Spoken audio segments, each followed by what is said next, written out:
Muy bien, muy bien. Les damos la más cordial bienvenida al seminario sobre el lugar del niño y la familia en el proceso psicodiagnóstico.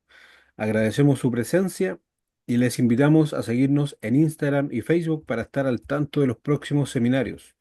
La docente de la jornada de hoy es María José Correa. Ella es psicóloga clínica y educacional de la Universidad Central de Chile.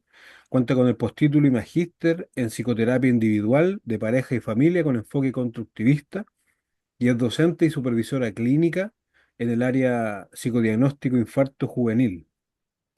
Así que echa la bienvenida y la presentación es toda suya la clase, estimada.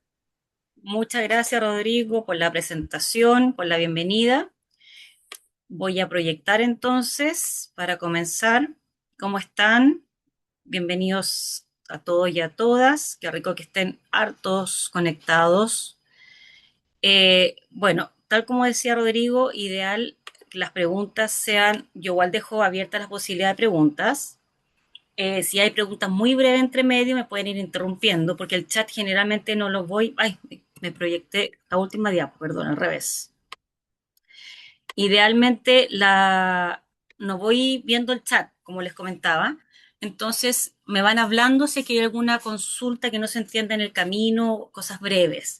Si hay preguntas más amplias, entiendo por lo que explicó Rodrigo, al final van a haber una instancia de preguntas para que no nos alarguemos tanto en la presentación. Luego, este mismo seminario que estamos dando acá, y quien después la idea es que ustedes sea como un encabezado y una pincelada de lo que se va a ver en el curso, que parte este viernes, bien digo, eso sí se va a ver más en profundidad. Aquí vamos a ver algunos aspectos, como finalmente cuál es el lugar, como dice el título, del niño o niña y la familia en el proceso psicodiagnóstico. ¿Qué tenemos que entender? ¿Cuál es el rol de ambos protagonistas en este proceso? ¿Qué entendemos por psicodiagnóstico? ¿Qué tenemos que considerar para ello? ¿Qué tenemos que considerar con cada uno de ellos? Y aprender, por supuesto, en el curso vamos a aprender ciertas técnicas puntuales con respecto a pruebas gráficas, bandeja de arena, hora de juego diagnóstica, técnicas de entrevista también con padres, con los niños, el informe psicodiagnóstico, así que ahí ya también aparte un poco lo que vamos a ver como estrategias interventivas en el psicodiagnóstico, también vamos a ver algunas estrategias en sí de técnicas propias que ustedes pueden hacer en este proceso, ¿ya? Entonces, primero tenemos que recordar lo siguiente. ¿Qué es lo que se considera psicodiagnóstico? El psicodiagnóstico, acordémonos, que es todo este proceso que tiene por objetivo principal la definición de un diagnóstico del estado de salud mental de la persona consultante, sean niños, adolescentes o adultos. En este caso son niños o adolescentes.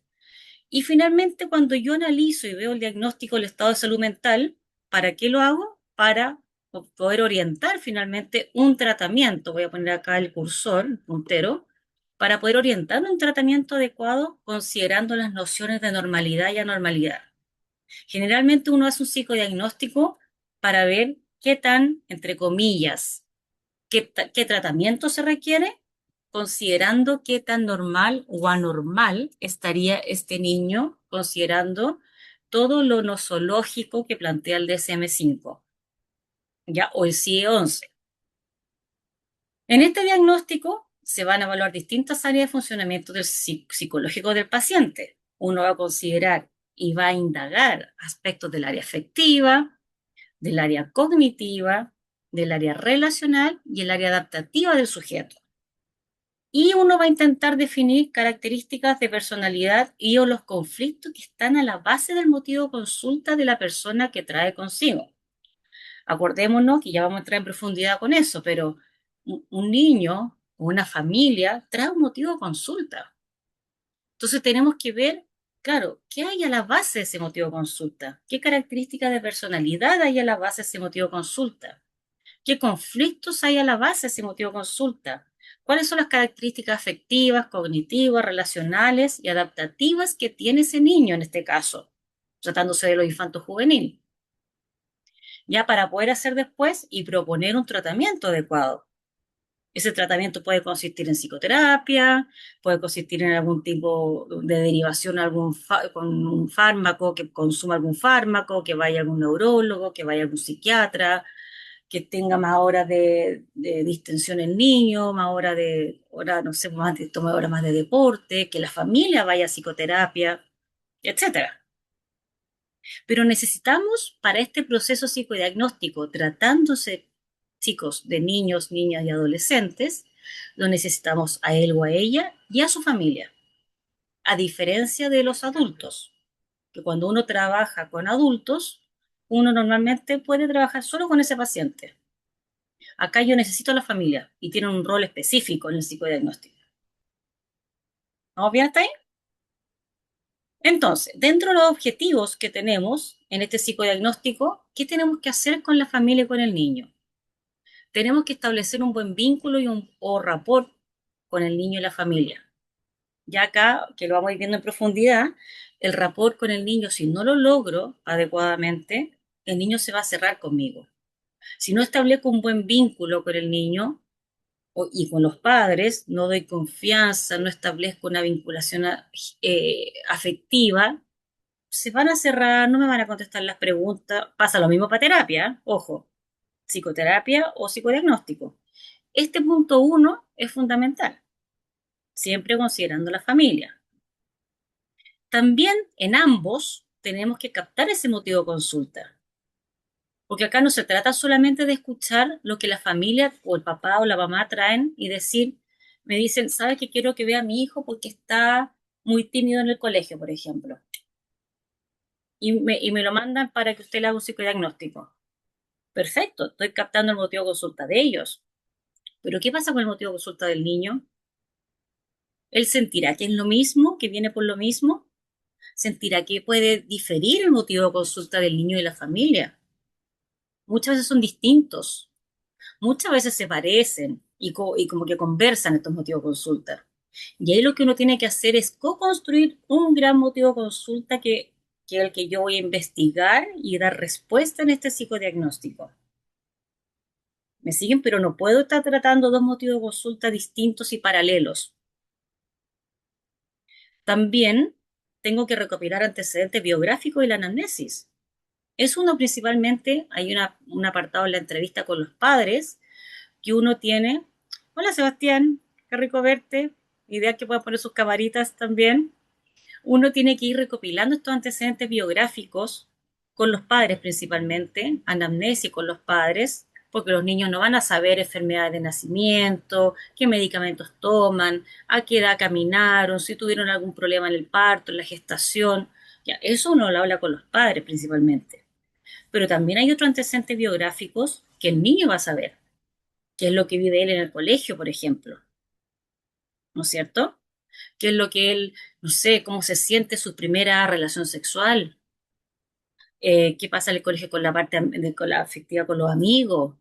Si es que inició su vida sexual, si es que tiene algún consumo de droga. Eso no lo va a contestar, tampoco frente a los padres además, y los padres pueden no saberlo. Entonces, como yo lo hago también, hay sesiones que de la anamnesis y los antecedentes biográficos lo hago por separado. Y hay datos que una ficha de anamnesis lo lleno con los padres, y hay apartados de la anamnesis o antecedentes que lo veo solo con el niño. Y en privado, sobre todo si son temas delicados. Y la observación de la conducta de ambos, cómo se da esto en sesión, qué pasa con ellos en sesión, si de repente se me cierra más, por ejemplo, el niño o la niña cuando está frente a la mamá que cuando está con el papá, si no se puede separar de los padres y no puede entrar al box solo, porque tiene que estar con uno de los padres pensando en un apego muy ansioso, por ejemplo, muy dependiente. Si se pone a llorar frente a cierta temática, o los papás se ponen a discutir frente al niño, pueden pasar muchas cosas que uno tiene que estar permanentemente observando. Y nosotros como psicólogos, ¿cuál es nuestra técnica número uno? Como medio número uno para acceder a esta información, es la entrevista, donde ahí obtengo es nuestro medio principal, la entrevista clínica, para acceder a través y obtener toda esta información relevante de él o los sujetos que yo voy a entrevistar. Esto tanto para adultos como para infantes. Después nos apoyamos los test para otra etapa del psicodiagnóstico, que eso uno lo va a profundizar más en el curso. ¿Estamos bien?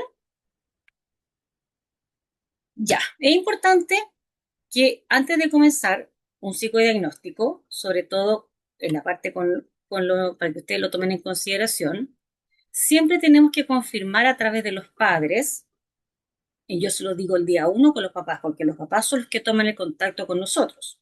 Quiero, si te llaman o porque el colegio te está derivando, generalmente hay derivaciones de terceros con los niños. Es muy difícil que pasa, pero es raro que un papá te diga, quiero que vea a mi hijo de por qué está así. Generalmente es porque el colegio le dijo algo, el neurólogo le dijo algo, ¿ya? O el psiquiatra dijo algo que quiere una evaluación de su hijo. Ya entonces ahí uno tiene que comprometerse con hacer la devolución del informe a esa institución. Pero ya, si generalmente con infancia, generalmente, por decir el 90% de las veces, hay derivación de terceros. Pero siempre es el papá el que toma contacto con nosotros.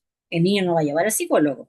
Entonces, ahí uno tiene que decirle a los papás que le explique al niño y a los mismos padres cuando a veces no lo saben, qué es lo que hacen los psicólogos y para qué están ahí. Yo le digo que le expliquen para qué vienen acá, ¿ya? ¿Qué es lo que vamos a hacer? Tú sabes lo que vienes. A mí me ha pasado, yo siempre se los cuento cuando hago estas clases, que a veces me ha pasado con papás que le digo, bueno, ¿y su hijo usted le dijo a qué venía hoy día? No, ¿sabes que le dije que veníamos a ver a una amiga mía? Entonces, la tía María José. No, pues no puede ser, tienen que saber que vienen donde el psicólogo. ¿Y qué es lo que es un psicólogo? Es un profesional que ayuda a los niños a trabajar con las emociones, con las conductas, a entenderse mejor, cuando a veces tienen problemas, pero que vengan con una cierta idea. Entonces, le ayudo a los padres a comprender el proceso, que ellos sepan a lo que vienen y que el niño ya venga con una cierta idea de lo que va a venir.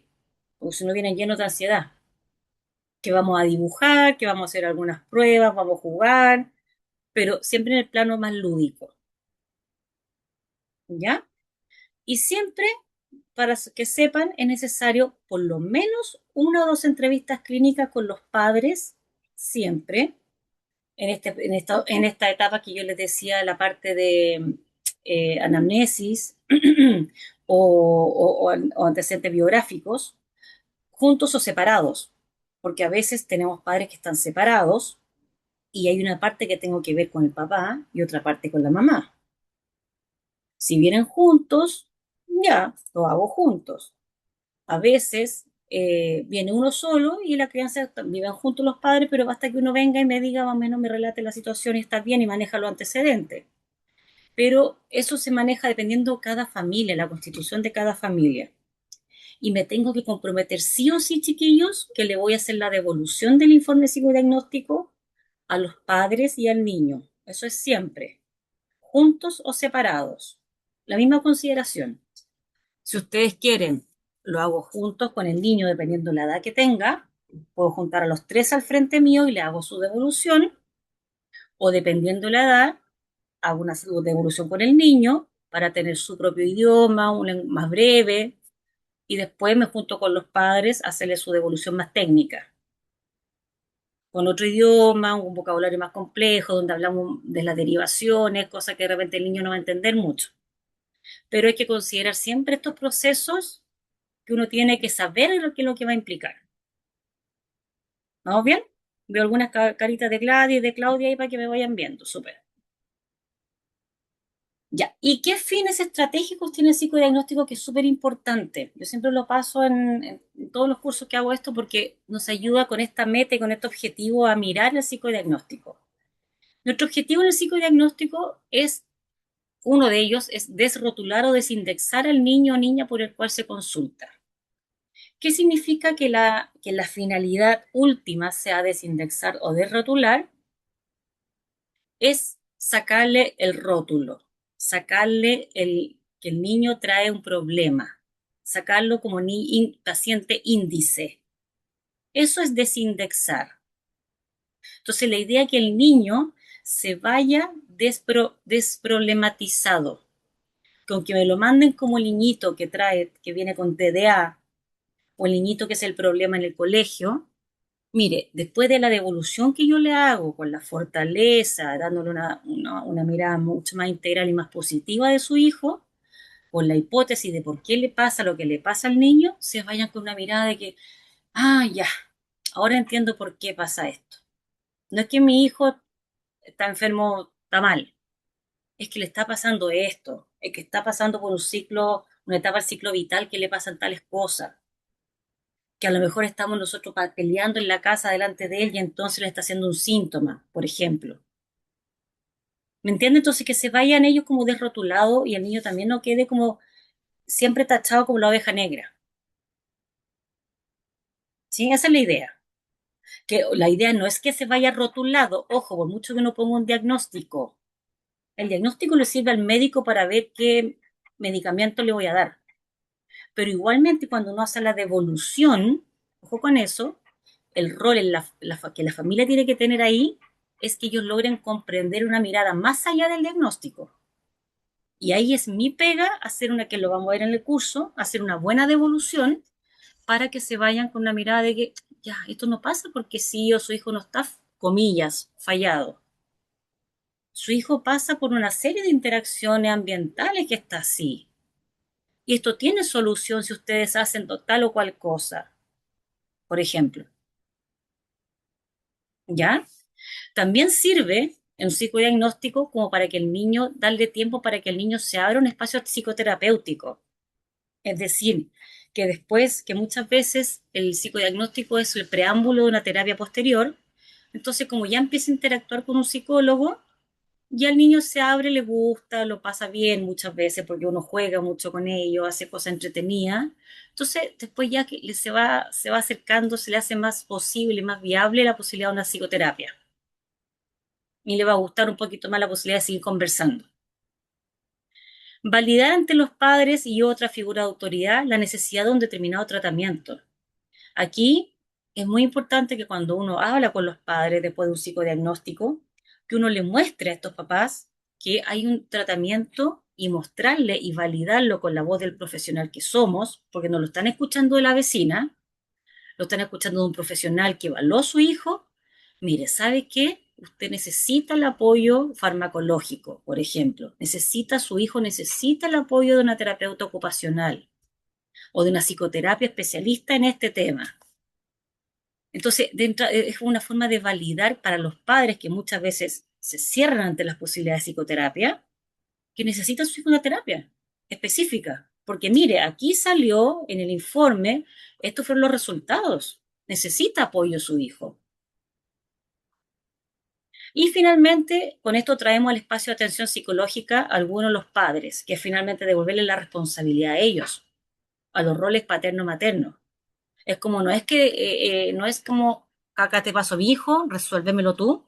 No, acá ustedes tienen que hacer cosas. Acá la familia está involucrada en todo. Aquí hay una hipótesis familiar idealmente, que donde ustedes han hecho o dejado de hacer ciertas cosas, que entonces si ustedes se involucran, esto va a cambiar. Entonces finalmente le tiramos la pelota a ellos también. Esa es un poco la idea, que el psicodiagnóstico al conversar y al hacer esta devolución llegue hacia ese aspecto, hacia esos puntos. ¿Se entiende? ¿Vamos bien? Súper. Ya, y aquí qué es lo que importa, súper importante en el psicodiagnóstico, como yo les decía, aparte de la entrevista clínica, se ocupan test, ¿no es cierto? Muchos test nos obligan a hacer un juicio clínico. Con todos los psicodiagnósticos tenemos que hacer un juicio clínico, tenemos que nosotros casarnos, por así decirlo, con una hipótesis, con un determinado diagnóstico, y donde muchas veces, que lo vamos a compartir en el material, se usan manuales de dibujos, por ejemplo, vamos a ver los dibujos en el curso, de prueba del HTP, del dibujo de la persona, de manuales para interpretar los tipos de los juegos que utilizan, la hora de juego diagnóstica o la caja de arena, pero siempre hay un juicio del clínico detrás. ¿Y qué es lo que invito yo siempre acá cuando, sobre todo enseño las pruebas gráficas?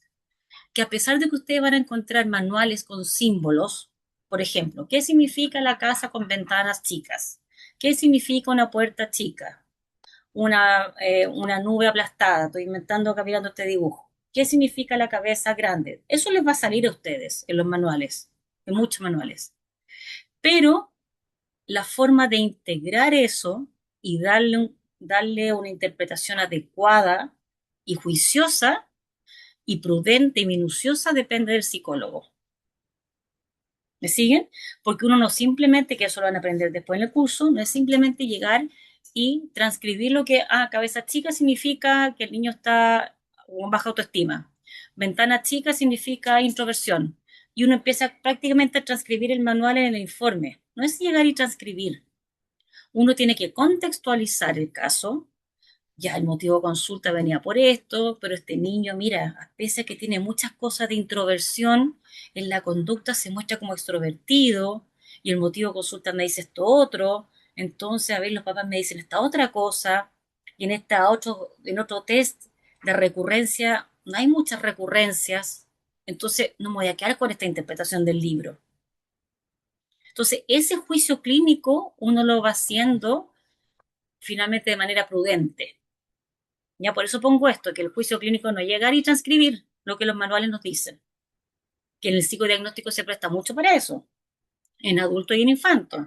El Rochar, el TRO, el CAT, todos te dicen cómo interpretar cada lámina y qué significa cada lámina. No es llegar a hacer eso, ¿estamos? Por eso la idea es ir más allá de lo técnico. Requiere un compromiso, tenemos que estar investigando, confrontando cosas, con espíritu investigativo, exposición. Por eso acá yo les digo y siempre pongo acá que no se trata de una investigación objetiva versus subjetiva. Tenemos que transitar entre ambos, descartando y confirmando. Lo objetivo yo me refiero acá a lo que los manuales dicen. Cabeza chica significa tanto. Ojo grande significa paranoico. La oreja grande significa tal cosa. Entonces no se trata de, pucha, me hago caso lo subjetivo que me pasa, lo que yo veo del niño, o le hago caso a lo que el manual me dice. No, no es una cosa versus la otra. Es saber integrar que ambas cosas confluyen y converjan. ¿Me siguen? Por ejemplo, uno va a ver, y ahí se lo enseño después, mira, tengo todos estos indicadores que me hablan de baja autoestima, pero hay uno que me habla de agresividad. Ya, voy a pescar ese indicador que me dice agresividad, porque me salió, no, porque tengo todo esto que me hablan de baja autoestima, el niño además también se vio medio retraído en sesión, además su motivo de consulta también tiene que ver con que le hacen bullying, entonces voy a dejar lo que dice baja autoestima. ¿Me entiendes? Y uno va transitando lo que vi en la entrevista, lo que estas las recurrencias principalmente entre los tests. Mira, todos los tests me hablan de baja autoestima. ¿Me entienden? Comparo información, relaciono información, armo hipótesis para después refutarla o confirmarla. Ya por eso el psicodiagnóstico hay que verlo como una mezcla de objetividad con subjetividad. No es llegar y transcribirlo al manual.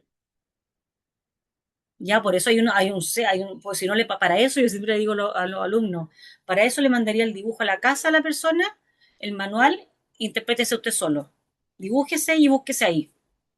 ¿No es cierto? Sería una prueba psicométrica. Conteste y sumo los puntos y cuánto le dio. No me necesitarían a mí. No, yo tengo que, y a veces, chiquillos, muchas veces uno está en un psicodiagnóstico que viene por ejemplo, ya estoy inventando, viene por una baja autoestima, por posible bullying. Y de repente me doy cuenta que me encuentro con resultados de que me hacen pensar en posibilidad de abuso sexual. Y digo, a ver qué raro, porque, y no venía por eso. Y me empiezo a encontrar con otras cosas, o que me hace, o posible violencia intrafamiliar. Entonces, a ver, voy a ver otra cosa y le voy a aplicar otro test. O le hago otras preguntas. O vuelvo a citar al papá, por ejemplo. Y ahí uno empieza a confrontar y empiezo a investigar si somos como un detective privado que estamos detrás. Entonces uno va tomando decisiones en base a lo que va apareciendo. También. ¿Me siguen? ¿Vamos bien? Súper. Por lo tanto, ¿qué consideraciones tenemos que tener para la entrevista y en las evaluaciones con niños, niñas y adolescentes, en general, ¿qué tenemos que considerar? Para el motivo de consulta, que el niño siempre está presentando una conducta que es anormal o que le molesta a alguien. O sea, generalmente el niño es el que trae la conducta anormal. Ese es el motivo de consulta. Algo está haciendo mal ese niño. Que entonces, o alguien le está molestando algo, que está con más pataleta, que se está haciendo pipí, que está más mañoso, anda más gritón, y ahí lo traen. Entonces, muchas veces calificado como un síntoma para un adulto, pero no lo es para el niño. Para él va a estar normal, ¿no? Yo estoy, no sé por qué me está trayendo a mis papás. Yo estoy con más, estoy normal, estoy más con más pataleta, pero porque me molestan en el colegio, por ejemplo. Entonces, ahí uno tiene que ver para quién es el problema, si es para los papás, para el niño o para ambos. Generalmente, en el caso de, de infancia, generalmente son otros quienes quieren que se los evalúe, ¿ya? Y ahí uno tiene que ir viendo hasta qué punto es un problema para el niño. Por eso este motivo de consulta generalmente se indaga en la primera entrevista y eso me puede tomar una o dos sesiones. Esa primera entrevista con los padres y la primera entrevista con el niño o con la niña. Yo también al niño, acuérdese que le voy a preguntar por qué cree que está acá. Y te va a decir lo más probable algunos. Otros te dicen, saben, muchas veces algunos te dicen, sí, me trajeron acá porque me están haciendo bullying. Pero hay otros te pueden decir, no sé, mi papá me trajeron, pero no tengo idea por qué, porque yo estoy bien. Sobre todo los más adolescentes. Entonces ahí uno tiene que entrar a picar y decir, ya, pero ¿por qué crees tú? ¿Qué te hace a ti sentido de estar acá? Por mucho que te hayan traído tus papás, ¿qué te hace a ti sentido de estar acá? Y ahí uno tiene que empezar a ver hasta qué punto coincide o no con lo que los papás dicen. ¿Ya? Y eso me puede tomar dos, hasta a veces hasta tres sesiones, dependiendo si el niño habla, si es muy introvertido, si los papás colaboran. Hay muchos motivos. Hay niños que están, soy muy introvertido y me tengo que tomar una sesión de puro juego para que el niño se vaya soltando y se vaya relajando. Y recién después la segunda sesión con el niño, puedo empezar a hablar con él y me puedo empezar me puede empezar a hablar de un motivo de consulta o sus antecedentes biográficos que necesito. Pero depende mucho del niño, la edad, de muchos aspectos depende de eso. ¿Estamos? ¿Y qué pasa? Perdón, voy a prender la luz, chiquillos. Espérenme que se nos está quedando oscura.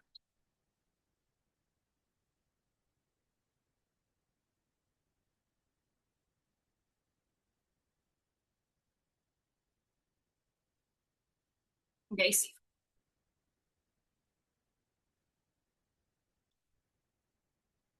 Muchas veces también, ahí sí, en el motivo de consulta, el niño pudiera estar representando aspectos que los padres rechazan en sí mismos.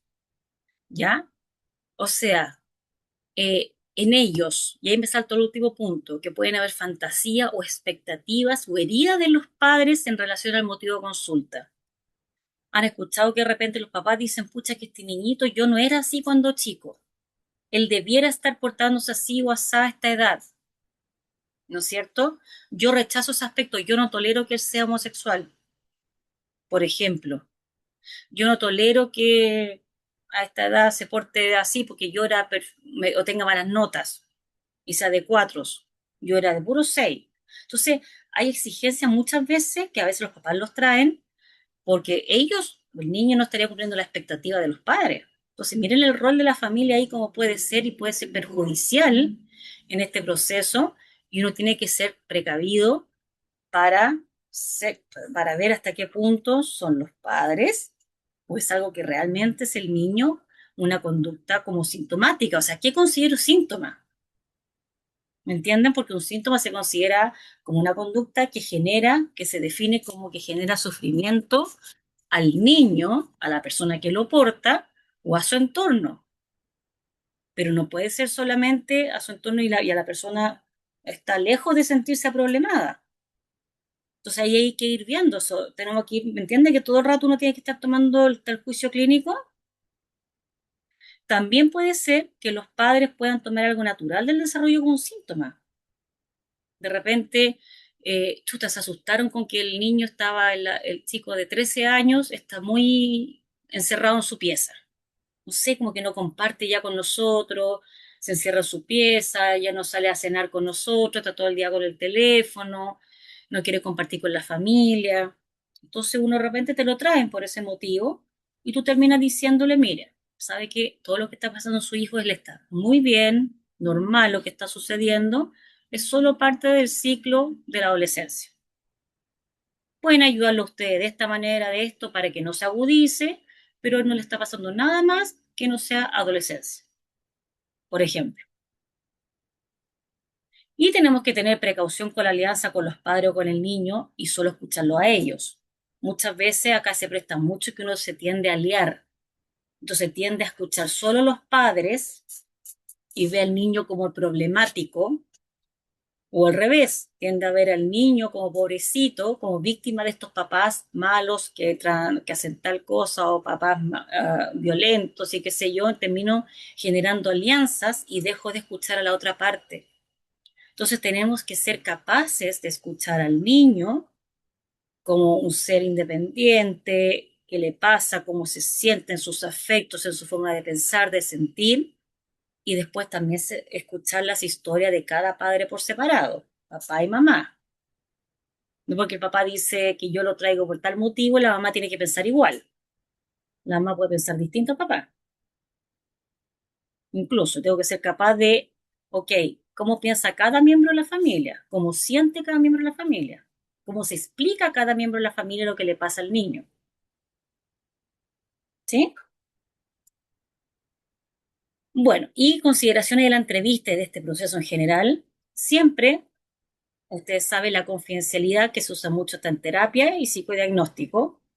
Ya tenemos que recalcar que esto es un espacio confidencial, que solo lo que salga, lo que se ve acá, va a quedar aquí, sobre todo los niños también, que los niños muchas veces el primer acercamiento al psicólogo es a un psicodiagnóstico antes que terapia. Entonces decirle que solamente se rompe la confidencialidad cuando su vida está en peligro o la de un tercero. ¿No es cierto, Gladys? ¿Qué te podía ver? Solo ahí yo puedo romper la confidencialidad. Si no, todo lo que hablemos acá queda en secreto y no tienes por qué tu papá saberlo. Si tú me cuentas algo, qué sé yo. Tenemos que ir viendo si hay contradicciones o complementación entre los miembros. Que tú empiezas a ver que se contradicen y, por ejemplo, yo digo, eh, no sé, ¿con quién duermes tú? No, yo duermo con mis papás en la cama de ellos. Y después le pregunto al papá o a la mamá, ¿con quién duerme? No, el niño tiene su pieza solo. O quién reta al niño, quién lo castiga, cómo lo castiga. No, yo lo castigo dándole en la tele. Y el niño va y te dice, no, mi papá me pega. Entonces tú empiezas a ver como contradicciones y tú dices, uno de los dos está mintiendo. Y entonces tenemos que estar viendo esta entrevista familiar, tenemos que ir viendo finalmente cómo cada uno le ha ido dando sentido a esto y finalmente qué es lo que traen a consulta. Y también muchas veces de esto uno se empieza a encontrar con la vivencia de la infancia de los propios padres. Yo le pego porque a mí me pegaron. Esta es la forma de criar. Entonces, perfecto, ellos te lo van a explicar porque ese es su estilo, es su sistema de creencias. ¿Sí? Y todo eso tenemos que considerar perfecto para explicarnos por qué hacen lo que hacen. No porque yo lo valide, pero me sirve para entenderlo. Y ahí después yo podría sugerir una terapia familiar a lo mejor.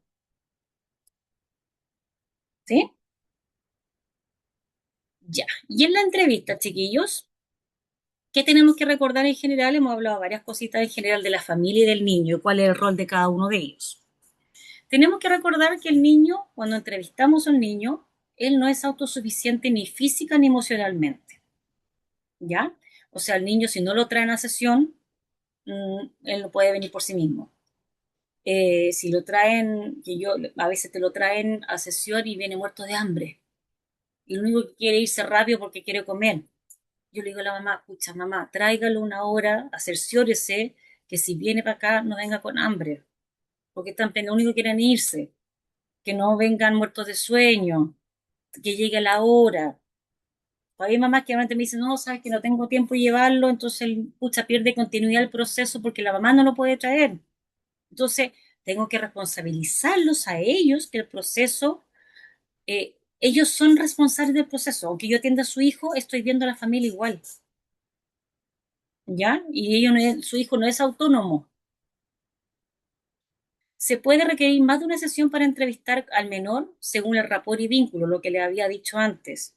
Para entrevistar al niño a veces me puede demorar 2 o 3 sesiones. Y agrégale después las sesiones de dibujo y de aplicación de test. En general, chiquillos, que también lo vamos a ver bien en el curso, con un psicodiagnóstico uno se puede demorar por lo menos unas 6 sesiones. Psicodiagnóstico completo, dependiendo cuántas pruebas yo tenga que aplicarle al niño.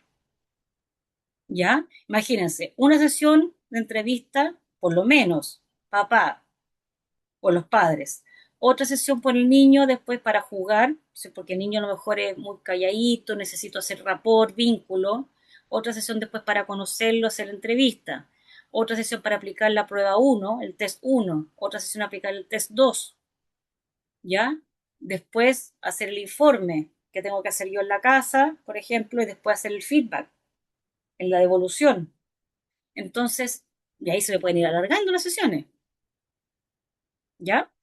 Pero siempre lo necesitamos a los padres, juntos o separados, y después lo que yo hago, generalmente lo que yo hago, chiquillos, principalmente hay dos maneras de generalmente hacerlo.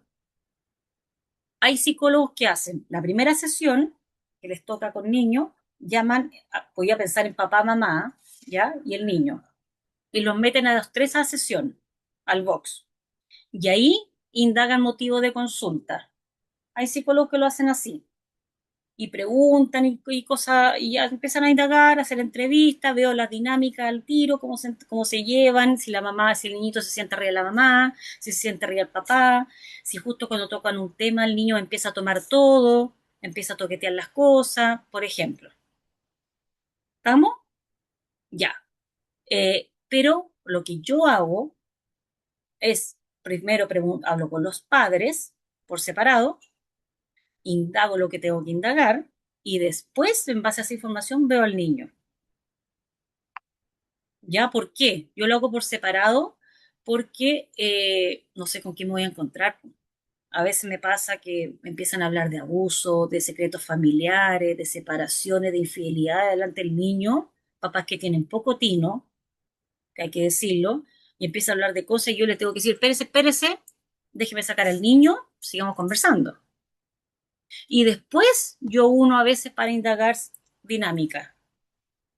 Pero eso es lo que yo hago. Hay otros psicólogos que lo hacen todo junto y hacen ciertas preguntas para que tampoco profundicen mucho para ciertos temas, para evitar esos temas complejos. Pero siempre puede haber una información que tú tengas que frenar a la mamá o al papá. Entonces yo prefiero no correr ese riesgo. Ahí depende el gusto del consumidor. Ya entonces ahí tenemos que ir viendo si nos da información de la conducta de un papá versus el otro, ya con quién duerme cada uno y empezamos a preguntarlo la logística del día a día. ¿Estamos? Y con el niño, ¿qué es lo que tenemos que sacar de información? ¿A quién el niño le da más crédito, por ejemplo? ¿A quién interrumpe? ¿A quién no interrumpe? Si hay ambivalencia en el discurso de los padres sobre la percepción del niño. De repente, no, si este niñito se porta así porque la mamá lo malcría. Yo creo que por eso está así portándose así. Entonces tú ves que, y la mamá dice, no, porque acá el papá, pues tan agresivo, yo creo que por eso el niño está así. Pues el papá lo trata mal y le contesta mal y lo castiga y le pega. Entonces uno empieza a ver que los discursos de los papás frente a la explicación del motivo de consulta de la conducta del niño, incluso son ambivalentes. ¿Ya? Siempre importante ahí adecuarnos nosotros a la situación de los niños. Ojo, requiere mucha flexibilidad de parte nuestra y mucha tolerancia a la frustración. Uno a veces quiere avanzar rápido en un psicodiagnóstico, quiere saber el motivo de consulta, quieres que el niño te dibuje, que te conteste lo que tú quieres, y no pasa eso, porque el niño se te pone mudo en sesión y no quiere, entonces tienes que empezar a jugar con él, tienes que empezar a dibujar, a veces te apoyas en los test de dibujo para que empezar a hacer rapport, vínculo, pucha, y te frustra y no avanzas y perdiste, entre comillas, uno perdiste la sesión, que no es una pérdida, es una ganancia en términos de vínculo, Pero el papá te dice, ya, pues, estoy apurado, pues necesito el informe. Y uno dice, papá, no puedo sacarle la información a tirabuzón, necesito generar vínculos. Entonces uno se siente presionado. Son todas estas cosas que debemos nosotros saber mover y lidiar con eso, ¿ya? Por eso tenemos que ver todo el rato cómo se vincula con nosotros, también qué me pasa a mí con eso, si me frustro lo suficiente, si me siento muy presionado por los padres, o tendré que decirle de repente, ¿sabe qué, papá? Si no, no lo voy a poder seguir atendiendo. Pues si usted me está cateteando tanto, esto funciona así. De hecho, yo muchas veces les digo, papás, más o menos debiera durar esto, la cantidad de sesiones podría ser alrededor de 5 sesiones, más o menos. Pero resulta que depende cómo avance su hijo, podríamos demorarnos más o menos. Entonces yo no se lo puedo anteponer. ¿Me siguen? Yo sí les doy más o menos porque siempre te van a preguntar, bueno, ¿y cuántas sesiones son? Porque tienen que ver las lucas, tienen que ver muchas cosas, ellos se entiende.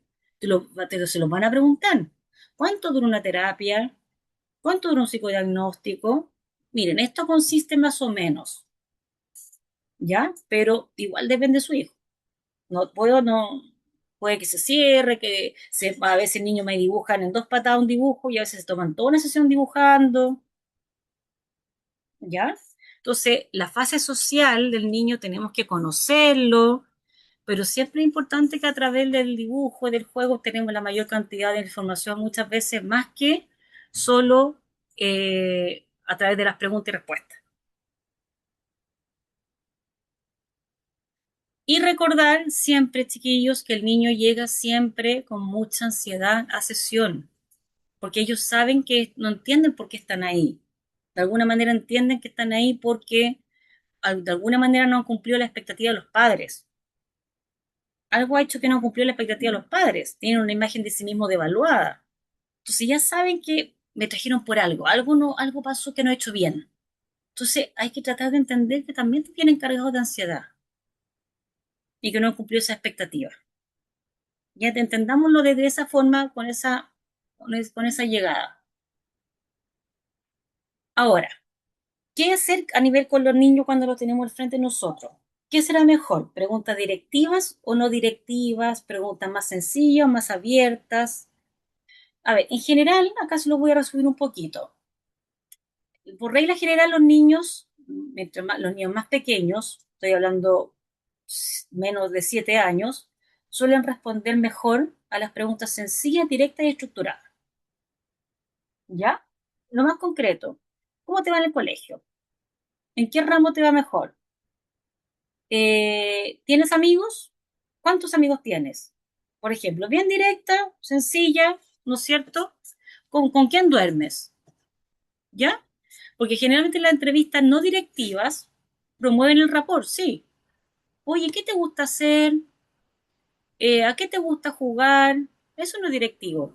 ¿Qué haces en la tarde cuando llegas a tu casa? Son preguntas más abiertas, no directivas. Eso generalmente es importante para facilitar el rapport. ¿Cuál es tu superhéroe que más te gusta? ¿Cuál es la película o cómo se llama el juego que te gusta jugar en videojuego? Entonces, esas preguntas abiertas, no directivas, las primeras etapas son buenas para partir con el niño. Ya cuando queremos llegar a algo más conciso, ya, pero a ver, pero ¿quién te castiga? ¿Cómo te castiga tu mamá? ¿Cómo te castiga tu papá? ¿Con quién duermes? Ahí yo tengo que empezar a achicar. Y ahí empiezo a profundizar con las preguntas más directivas. ¿Me siguen? Parto para la fase social, lo más general. Oye, ¿qué haces? ¿Qué te gusta? ¿Algún deporte? ¿Algún hobby? Pues como, ¿quién eres? Pero después, ¿pololeas o no pololeas? Y ahí empiezo, ¿cómo te va el colegio? Y ahí, ¿cómo te llevas con tu mamá? ¿Cómo te llevas con tu hermano? Y ahí empezamos te cuidas, has tenido relaciones sexuales, consumes algún tipo de droga, algún tipo de sustancia, los adolescentes pensando en eso, ¿cómo te cuidas con tu pareja? Y hay que empezar a tocar temas delicados cuando hay que profundizar en alguna temática. Ujú. Y todo, chiquillos, siempre que facilita el rapport, el lenguaje apoyado en un lenguaje no verbal. Asentir con la cabeza, sonreír, mirar a los ojos, la escucha activa, corporalidad con el paciente. Eso es súper importante. Y esto que se los puse aquí, que eso es para todo, para adulto y para infanto, no tratar de economizar, que a todos nos pasa, me incluyo, y realmente me pillo haciendo preguntas dobles, no tratar de hacer preguntas dobles porque son confusas. ¿A qué me refiero con preguntas dobles? Por ejemplo, ¿alguna vez Antonia ha huido de la casa o ha abandonado la escuela? Ahí como el entrevistado, ¿no es cierto? No sé si le ha pasado que una vez por reformular una pregunta hace dos preguntas en una. ¿Sí? Entonces no saben si puedo contestarte la primera pregunta o la segunda pregunta. Entonces a veces o se le olvida la primera parte y te contesta la última, o te contesta la última, no sé. Entonces no hagamos preguntas dobles por economizar a veces. Ya no. Primero, ¿se ha arrancado de la casa alguna vez? ¿Sí o no? Perfecto. ¿Ha abandonado la escuela? ¿Ha hecho la cimarra? Una cosa es arrancarse de la casa y otra cosa de la escuela, por ejemplo. Ya entonces las preguntas dobles, ojo con eso, a todos nos pasa en el día a día, con mayor razón acá.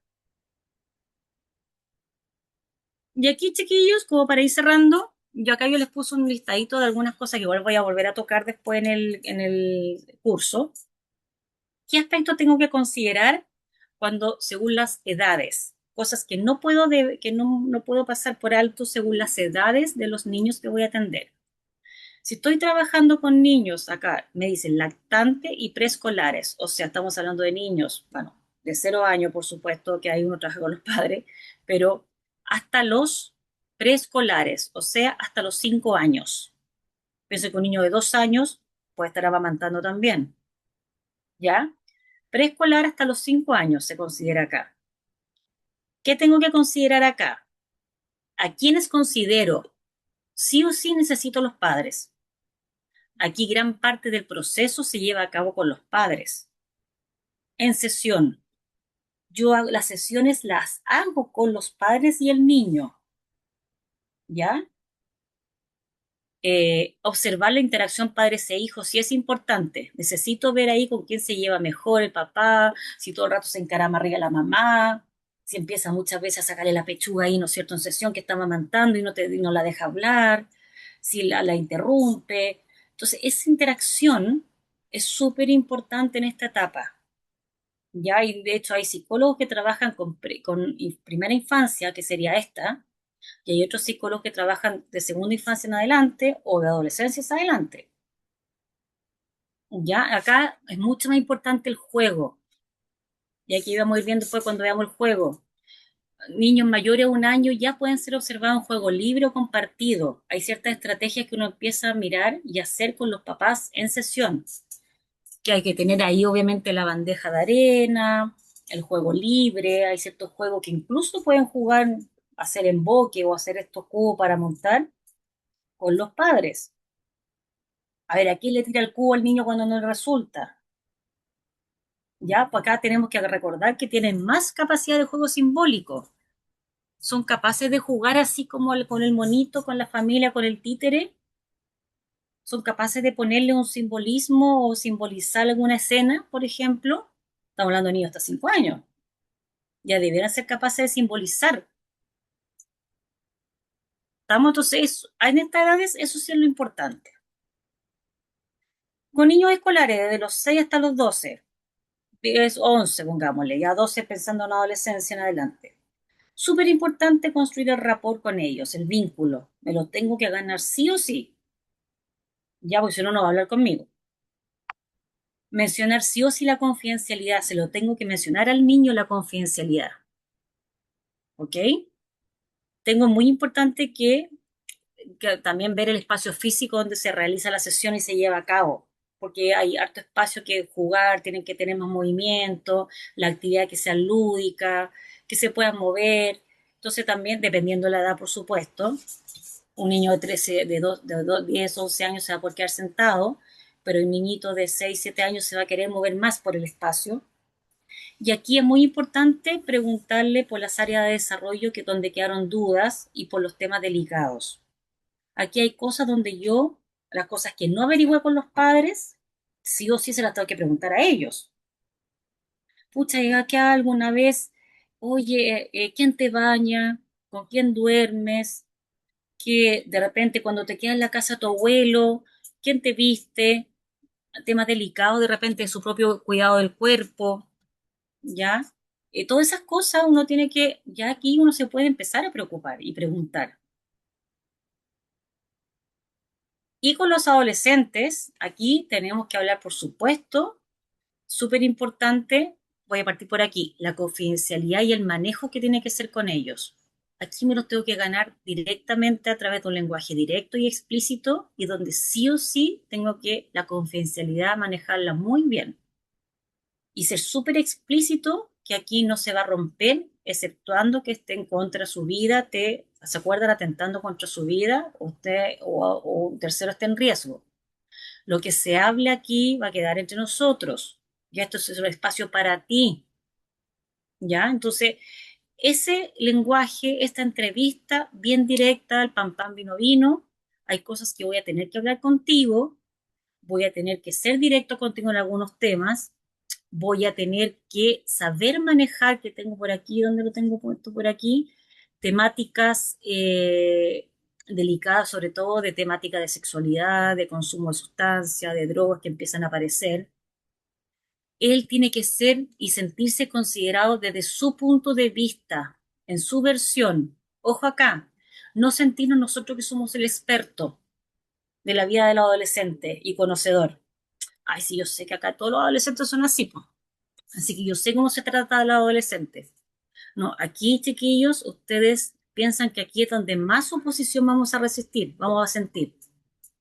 Ellos generalmente van a sentirse más obligados a ser llevados al psicólogo, porque por lo menos los más chiquititos, por lo menos lo pasan bien, dibujando, jugando, etcétera. Entonces acá tenemos que saber llevar a cabo y manejar el rechazo a la oposición y no frustrarnos. Entonces, desde ahí tengo que saber que él se sienta como que lo que tú me cuentas es importante y para mí es relevante. Y yo voy a tratar de entender tu punto de vista. Tú eres el protagonista de tu vida. Tú eres el experto en tu vida, no yo. Ayúdame a ayudarte, ¿ya?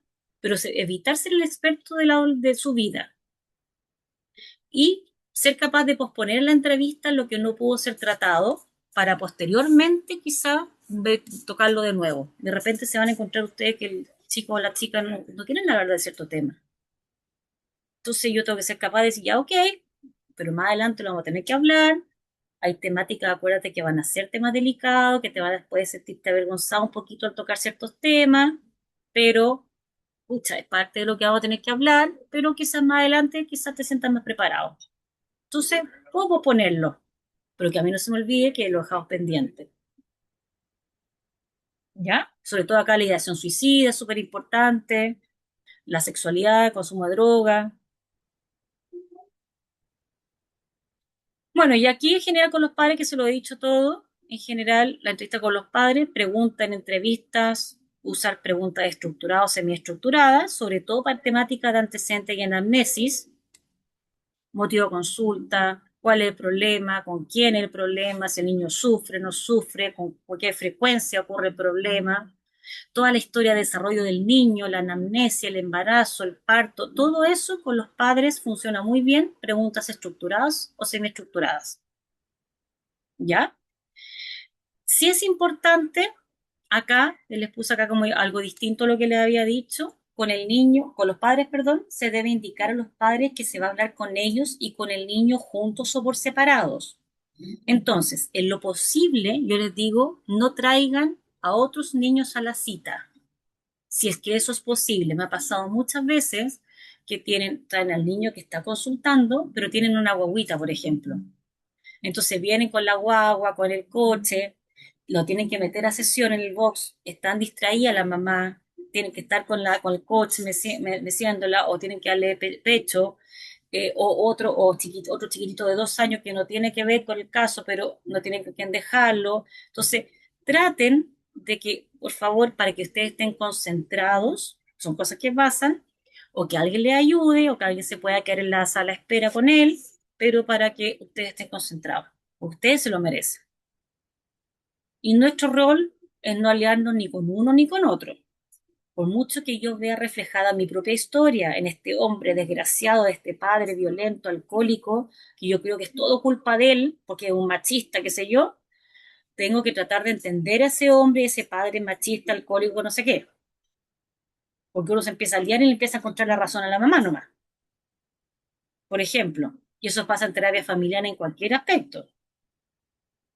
¿Ya? No tenemos que enjuiciar. Por lo mismo, tenemos que tomar en consideración evitar hacer juicio en general, chiquillos, ojo con la reserva de la información, que también lo habíamos conversado, ojo con el secreto profesional versus el riesgo profesional versus, perdón, el riesgo de integridad física del paciente, que ahí se rompe el secreto profesional, que lo hemos dicho, y tenemos que determinar quién es el paciente índice o el aproblemado, porque a veces muchos papás te traen al niño, pero finalmente no es el aproblemado del niño. La mamá es la que tiene su propio tema, ¿no es cierto? Que hemos visto, que quiere que sea como ella o que quiere que cumpla las expectativas que ella tenía para su edad y la paciente índice es la mamá, no es el niño o la niña. Entonces, mamá, usted vaya a terapia.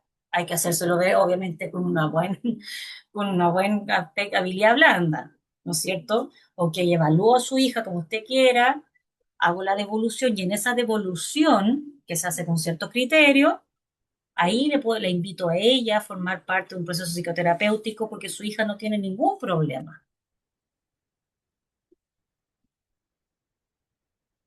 ¿Estamos? Por eso necesitamos habilidades y con esto termino, chiquillos, de un buen entrevistador.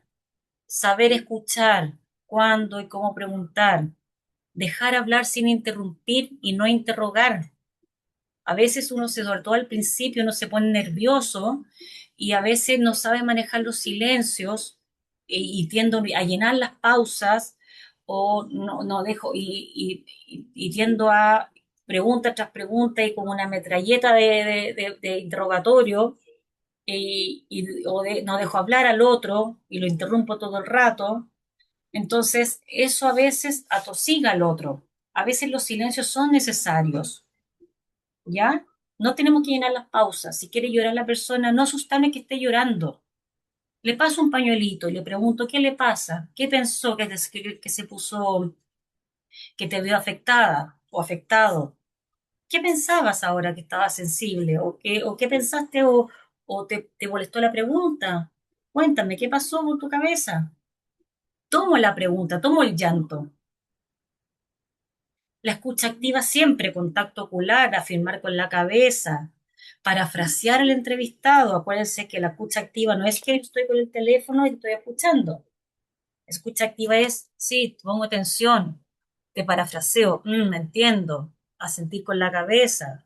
Eso es lo que yo me escucha con atención, es estar gesticulando. Todo eso uno se ve cercano, se ve interesado. La empatía, la calidez, la tolerancia a la frustración y flexibilidad, sobre todo con niños. Pucha, tenía pensado hoy día terminar el test y no pude, porque el niño se aburrió y tuve que ponerme a jugar primero. O venía cansado y o venía desregulado. Y la ética profesional, por supuesto, todo el rato, que es lo que nos ampara el código de ética. ¿Estamos? Eso, chiquillos, muchas gracias por su atención. Lo traté de hacer, ajustarme a los tiempos, su asistencia. Eso es un poco la invitación de lo que vamos a tratar de ver en el curso. Por supuesto, con mayor profundidad, más los test que vamos a ver. Y eso por hoy día. Quiero ver si hay alguna consulta o hay un espacio para consulta, Rodrigo, cuéntame.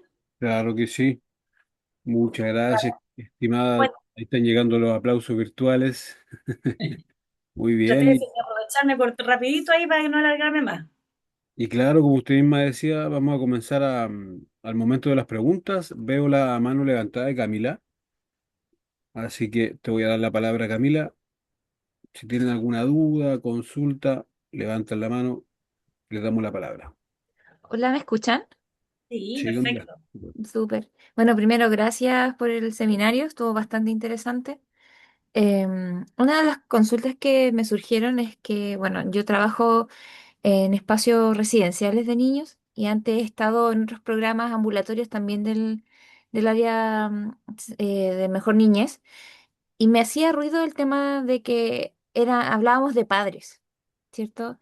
Madre o padre o ambos juntos, pero también me llegaba la idea de cómo hacemos esto con cuidadores, personas que toman a los niños bajo su cuidado después del periodo de lactancia, pero a veces ya más grandecitos. Entonces mi duda era cómo podemos evaluar lo mismo que con lo que decían de los padres, pero con estos cuidadores que quizás se saltaron varios años y que tienen la información como lo más concreta.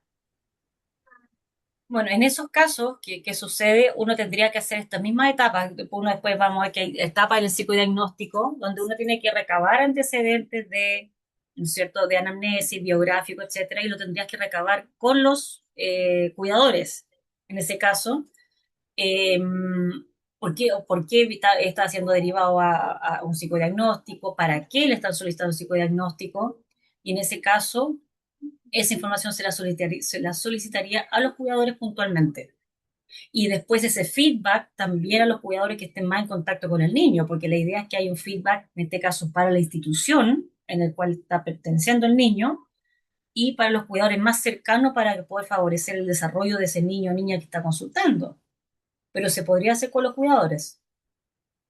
De hecho, igual lo mismo que pasa en los colegios, uno en este informe, en esta devolución, uno manda esos informes a los colegios con indicaciones concretas para cómo puede contribuir el colegio en ciertos aspectos en el desarrollo del niño. Entonces uno hace un apartado para el colegio, para la familia, por ejemplo, y para el niño, puntualmente. No sé si te respondo, Cami,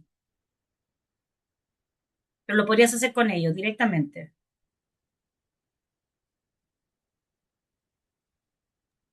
Muy Camila, bien, ¿sí? Ya. muy bien, muy bien. Estaba leyendo el chat igual.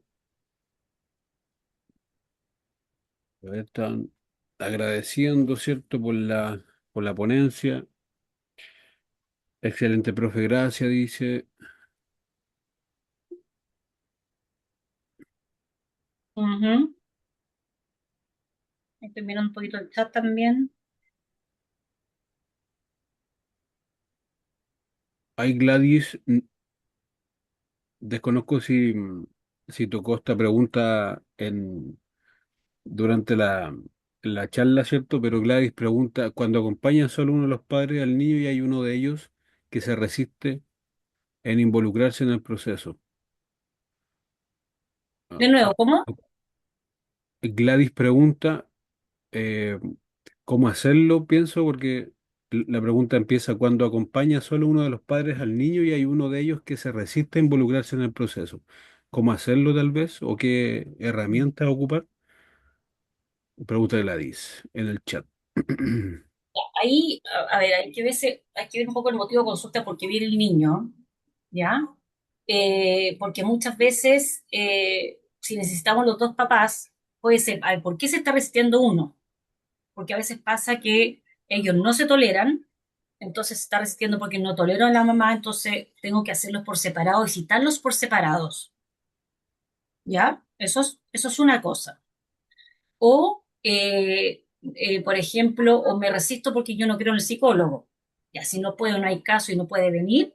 Solo atiendo a la mamá o al papá que puede venir y trato de que me trate de traer, por supuesto, toda la información, los antecedentes y dentro de la devolución veo si puede venir a la devolución aunque sea, o trato de intervenir, que pasa lo mismo en terapia, ojo, que uno trata de intervenir con las personas que vienen a terapia, trato de dejar intervenciones para que afecten y beneficien al resto de la casa. Pero eso uno no lo puede a veces predecir. Muchas veces te va a pasar que uno de ellos no quiere o porque no puede. A veces, hasta nada, a veces los dos quieren, pero pucha, uno sale del horario de la oficina, no coinciden, entonces los veo por separado en dos horarios distintos. A veces hago la sesión en conjunto de antecedentes biográficos y anamnesis por Zoom y lo hago online para que sea más fácil, uno se conecta de la pega y todo, pero después me traen al niño presencial. O sea, uno va viendo distintas cosas así como opciones. Ahora, si no quiere, no quiere, no quiere, pucha, trato de hacerlo con el que estamos. No puedo obligar al otro, pero también trato de entender por qué el otro puede no venir. Muy bien. Fernanda pregunta aquí, ¿qué pasa cuando los padres exigen que se les cuente acerca de lo conversado con los niños, niñas y adolescentes? ¿Se deberá dar pequeño avance o siempre se mantiene la confidencialidad? Dependiendo, la confidencialidad es siempre que sea un tema que, a ver, es que si va a estar dentro de los resultados que después se va a dar en el feedback, no hay dos, o sea, los papás se van a enterar de los resultados, ya porque yo pienso que esto es un psicodiagnóstico.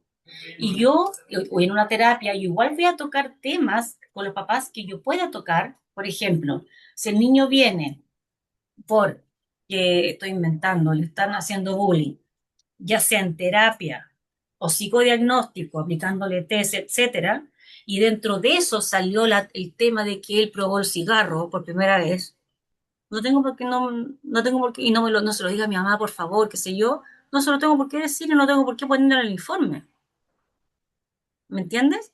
Le voy a dar los avances que corresponden del informe, de su área afectiva, cognitiva, vincular y adaptativa. Eso es lo que voy a poner.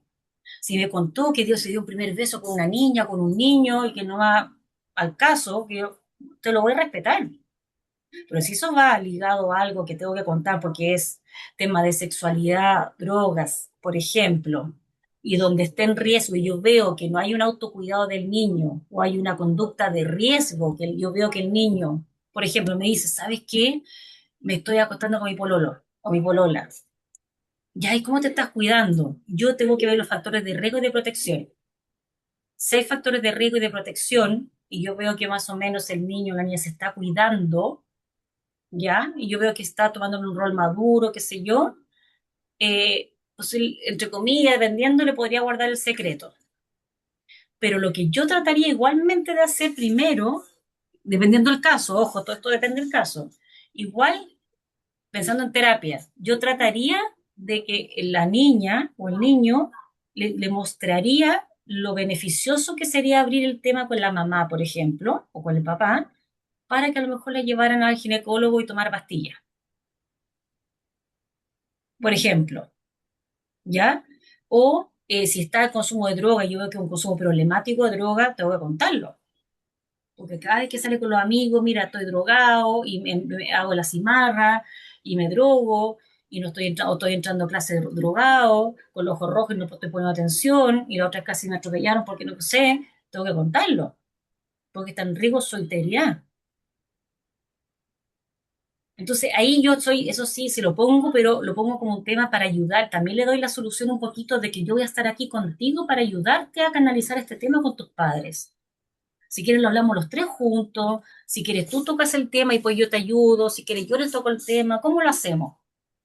Pero con esto no me puedo quedar callada porque tú estás en un riesgo por tu edad, no tienes la madurez suficiente.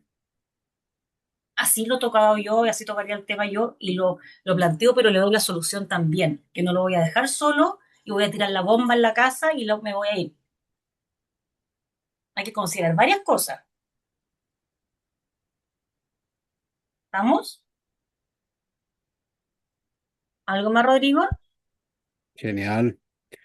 No, súper, estaba viendo ahí también que Jimena potenciaba el mensaje de trabajar con la confianza de los padres antes.